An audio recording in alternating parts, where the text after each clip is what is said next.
Hi, dreamers. Welcome to July 2026. Our theme for July is healing faith and spiritual growth. Honestly, my faith and my spirituality is so important. And when I look at it over the lifeline or the lifetime of my life, I can see where leaning into my faith has helped me with manifesting the life of my dreams, right? So it's very empowering work. Faith is everything.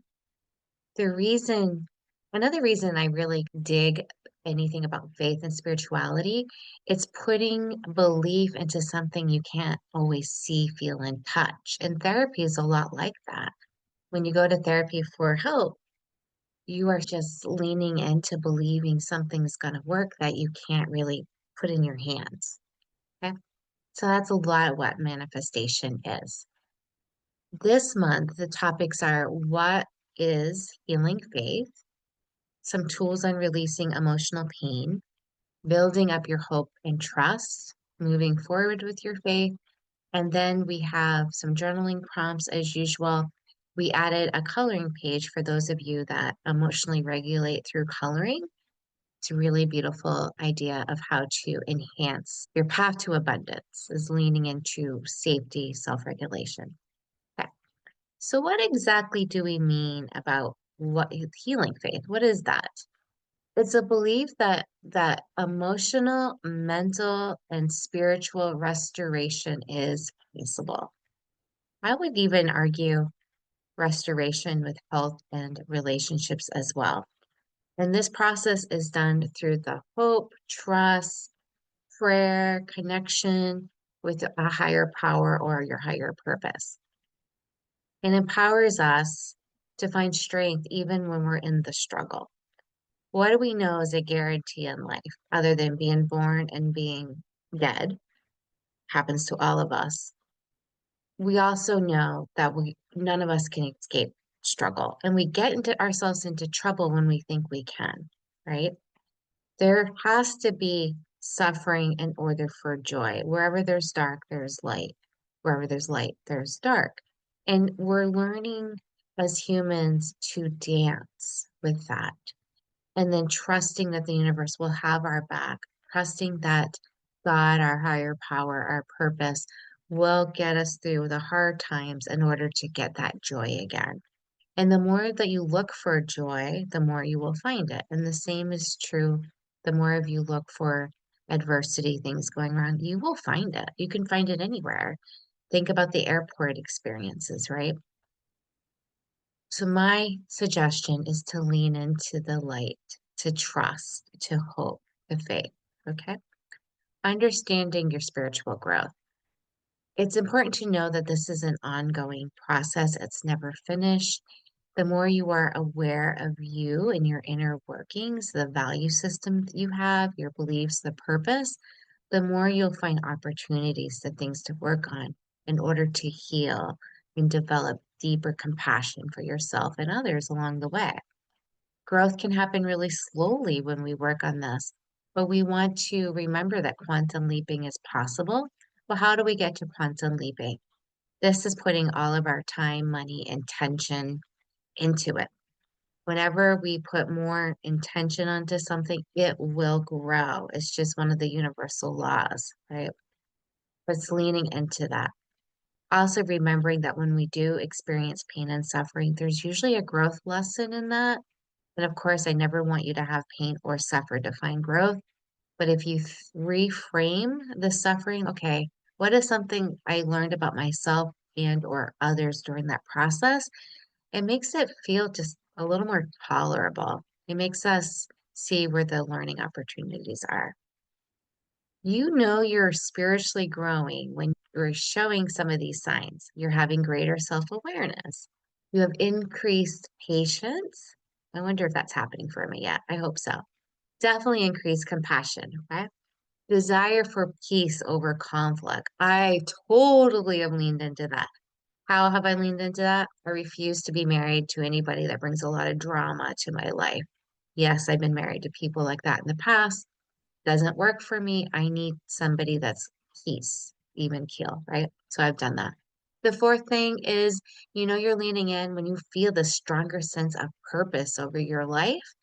And the last one is you are practicing more gratitude, more mindfulness with that gratitude.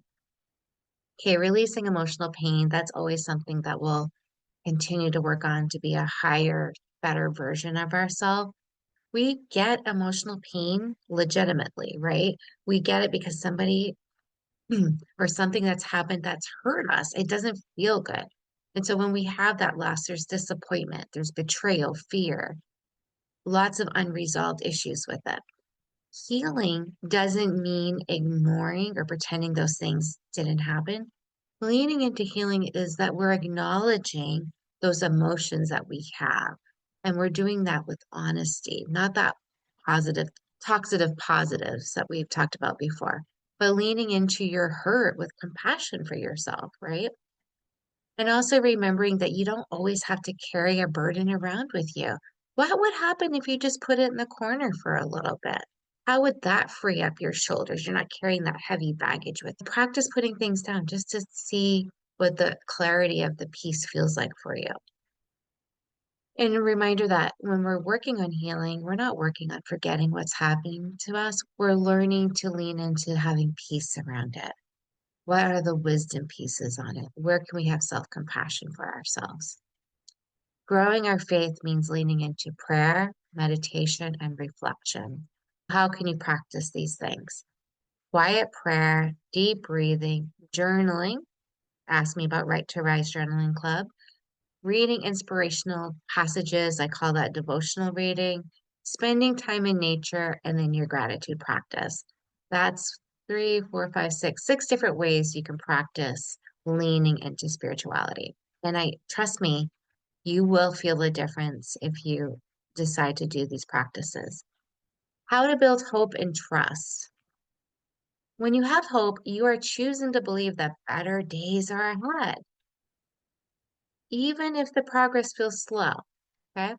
A gratitude exercise to practice is writing three things that you are grateful for today, two people who support your healing, and one reason to keep moving forward. You can find this exercise in your workbook.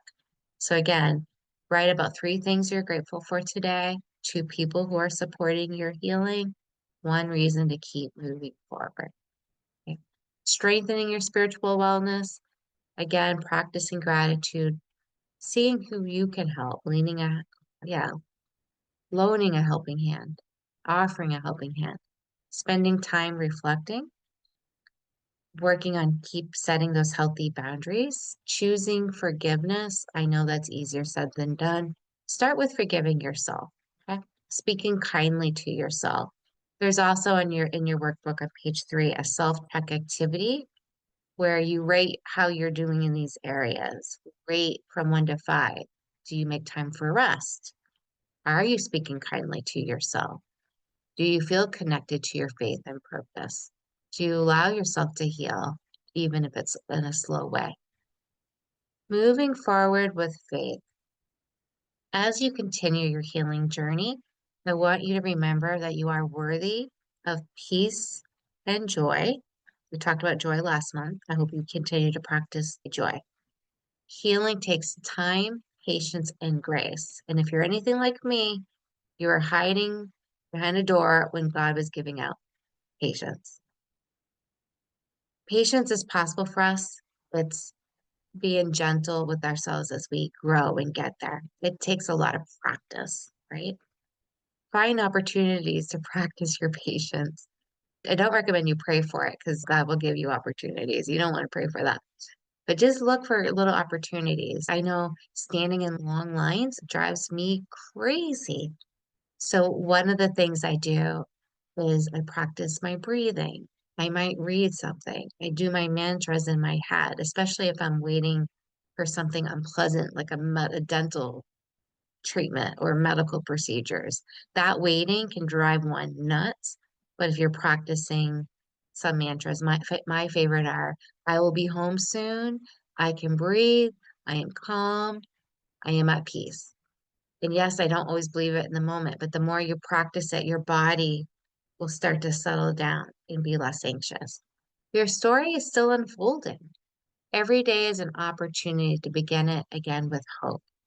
Your journaling prompts for this month, leaning into what does faith mean to you? What spiritual habits help you feel grounded?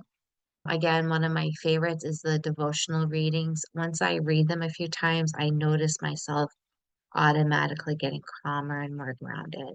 Like when you read it and just kind of savor the juiciness, the flavor of the words that are meant to empower and inspire you. How can you create more quiet moments in your daily life? The coloring page this month is Peace and Hope Are Possible for Me. All right. I hope you are finding Dream Club, these little videos. I hope they are providing some hope in your life, some faith, some purpose. Everything is what you make it. So if you want more out of it, spend more time in your monthly workbooks. They're there to serve you, to help you create the life of your dreams. All right. I'm pulling for all of you to have more abundance. Take care.